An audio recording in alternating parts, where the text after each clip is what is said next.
ദൈവത്തിരുനാമത്തിന് മഹത്വമുണ്ടാവട്ടെ. Bible reading പ്രോഗ്രാമിൽ സംബന്ധിക്കുന്ന ഏവർക്കും കർത്തൃനാമത്തിൽ സ്നേഹവന്ദനം.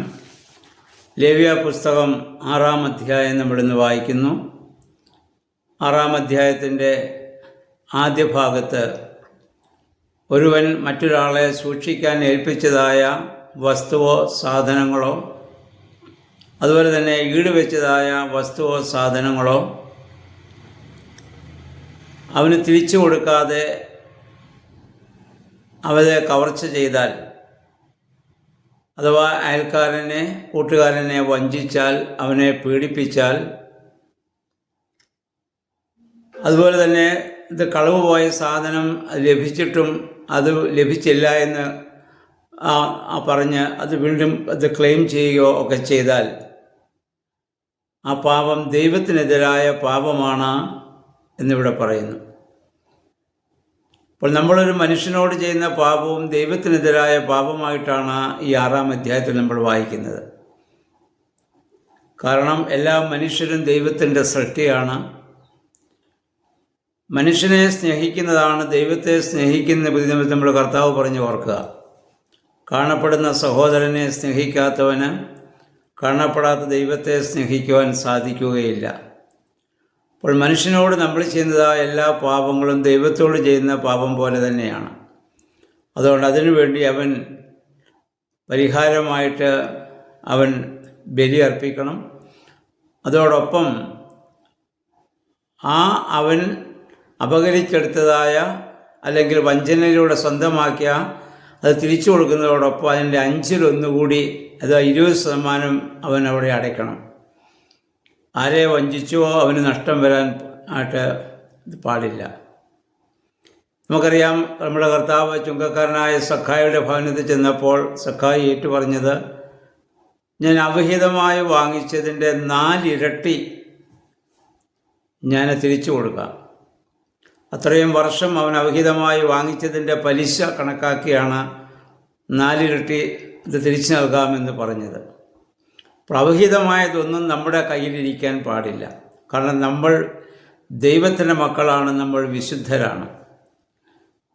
അശുദ്ധമായതോ അവിഹിതമായതോ ഒരിക്കലും ഒരു മനുഷ്യൻ്റെ കയ്യിലിരിക്കാൻ പാടില്ല എന്നുള്ള വലിയ ഒരു മുന്നറിയിപ്പാണ് ഇതിലൂടെ ഇസ്രായേൽ ജനത്തിന് യഹോവയായ ദൈവം ഇത് നൽകുന്നത്. മാത്രമല്ല, അങ്ങനെ 5-1 20% അവന് തിരിച്ചു കൊടുക്കുന്നത് കൂടാതെ പാപപരിഹാരത്തിനായി ഒരു മുട്ടാടിനെ കൊണ്ടുവന്ന് പ്രായശ്ചിത്ത ബലിയായി അവിടെ അർപ്പിക്കണം. അപ്പോൾ അതാണ് ദൈവത്തിന് മനുഷ്യനോടുള്ള വലിയ കാഴ്ചപ്പാടെന്ന് ഇതിലൂടെ നമുക്ക് മനസ്സിലാക്കാൻ സാധിക്കുന്നുണ്ട്. ഇനി നമ്മൾ വായിക്കുന്നത് ദഹനബലിയുടെയും ഭോജനയാഗത്തിൻ്റെയും ഒക്കെ നിയമങ്ങളെക്കുറിച്ചാണ്. അതെങ്ങനെ അനുഷ്ഠിക്കണമെന്നുള്ളതാണ്. അല്ലെങ്കിൽ ദഹനയാഗം അല്ലെങ്കിൽ ഹോമയാഗത്തിൻ്റെ രീതി, അതിൻ്റെ നിയമത്തെക്കുറിച്ചാണ് ഇനി വായിക്കുന്നത്. ദഹന വസ്തു രാത്രി മുഴുവൻ ബലിപീഠത്തിൽ ഇരിക്കണം. അഗ്നി കെടാതെ കത്തിക്കൊണ്ടിരിക്കണം. എന്നിട്ട് പുരോഹിതൻ ആ ചണവസ്ത്രവും കാൽച്ചട്ടയും ധരിച്ചു വേണം ആ യാഗം അവിടെ അർപ്പിക്കുവാൻ.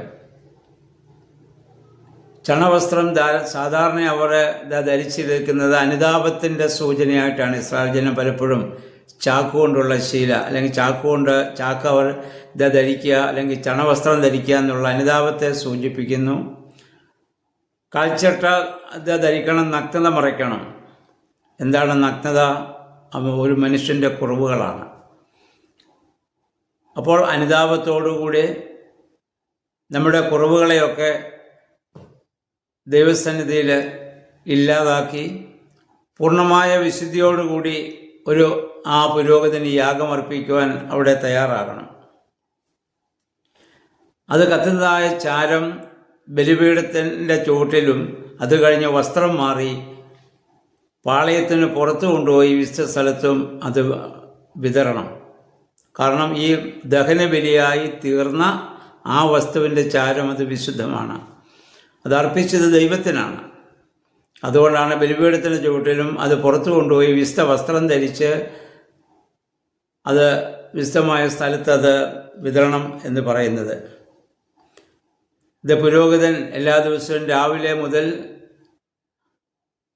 ആ അടുപ്പിൽ വിറക് അടുക്കി വെച്ച് അത് കത്തിക്കുകയും തീ കെട്ടുപോകാതെ സൂക്ഷിക്കുകയും ചെയ്യണം. അഗ്നി നമുക്കറിയാം പരിശുദ്ധാത്മാവിനെയാണ് സൂചിപ്പിക്കുന്നത്. ഞാനും നിങ്ങളും ഒക്കെയും ആ പരിശുദ്ധാത്മാവാകുന്ന അഗ്നിയിൽ ഒരു ദഹനബലിയായി ദൈവസന്നിധിയിൽ നമ്മൾ സമർപ്പിക്കുമ്പോൾ ദൈവത്തിന് സൗരഭ്യവാസനയുള്ള ബലിയായി ഞാനും നിങ്ങളും ഇവിടെ മാറ്റപ്പെടുകയാണ്.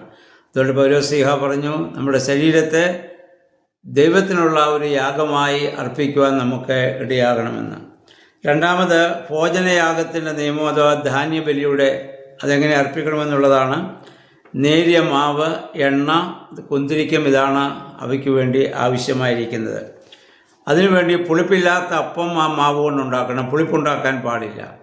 പുളിപ്പ് നമുക്കറിയാം പാപത്തെ അല്ലെങ്കിൽ തിന്മയാണ് അത് സൂചിപ്പിക്കുക.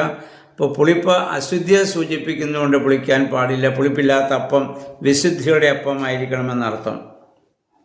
അത് ഏറ്റവും വിശുദ്ധമായ ഒരു ബലിയായി യാഗമായിട്ട് ഈ ബലിയെക്കുറിച്ചാണ് നമ്മൾ വായിക്കുന്നത്. അഹറോന്റെ മക്കൾക്ക് ഇതിൽ നിന്ന് ഭക്ഷിക്കാൻ സാധിക്കും. അവയെ സ്പർശിക്കുന്നവരൊക്കെയും വിശുദ്ധരാകും. ഈ ബലിയെല്ലാം പുതിയ നിയമത്തിൽ നമ്മുടെ കർത്താവ് സ്ഥാപിച്ചതായ വിശുദ്ധ കുർബാനയിലേക്കാണ് വരുന്നത് നമ്മൾ ഓർക്കുക. വിശുദ്ധ കുർബാന നമ്മൾ അനുഭവിക്കുന്ന ഓരോ വ്യക്തിയും വിശുദ്ധരായിത്തീരുന്ന അനുഭവം ഉണ്ടാകുന്നു.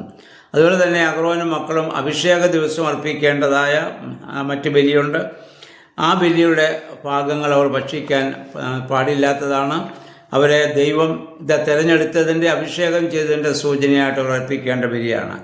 പിന്നെ അടുത്തതായി പറയുന്നത് പാപയാഗം അഥവാ പാപപരിഹാര ബലി, അത് അർപ്പിക്കേണ്ട നിയമത്തെക്കുറിച്ചാണ്. അപ്പം ബലിമൃഗത്തെ സാധാരണ കൊല്ലുന്നതായ സ്ഥലത്ത് വെച്ച് അതിനെ കൊല്ലണം. അതിൻ്റെ മാംസം പുരോഹിതന് ഭക്ഷിക്കാം. കൂടാര അങ്കണത്തിലെ വിശുദ്ധ സ്ഥലത്ത് വെച്ച് അത് ഭക്ഷിക്കണം. വിശുദ്ധ കുർബാന അങ്ങനെ തന്നെയാണ്. ദേവാലയത്തിൽ വെച്ചാണ് നമ്മളത് ഭക്ഷിക്കുക.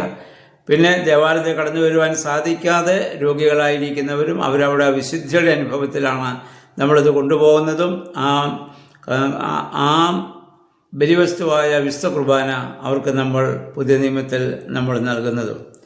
ആ മാംസത്തിൽ തൊടുന്നവരെല്ലാം വിശുദ്ധരാകും. വിശുദ്ധ കുർബാനയും അത് സ്പർശിക്കുന്നവരൊക്കെ ആ ഒരു വിശുദ്ധിയുടെ അവസ്ഥയിലേക്കാണല്ലോ കടന്നു വരുന്നത്. അതുകൊണ്ട് ഇതൊക്കെ നമ്മൾ വായിക്കുമ്പോഴും നമ്മുടെ പുതിയ നിയമത്തിലെ കർത്താവിൻ്റെ ബലിയുമായി ഇതിനെ ബന്ധിപ്പിച്ച് ചിന്തിക്കുവാൻ നമുക്കിടയായി തീരണം. ആ ബലിയാണ് നമ്മളെ ശുദ്ധീകരിക്കുന്നുള്ള ബോധ്യത്തോടെ ഓരോ ഈ വേദഭാഗങ്ങൾ വായിക്കുവാനും ധ്യാനിക്കുവാനും ഇടയാകട്ടെ. ദൈവത്തിൻ്റെ പരിശുദ്ധാത്മാവ് അതിന് നമ്മെ സഹായിക്കുമാറാകട്ടെ.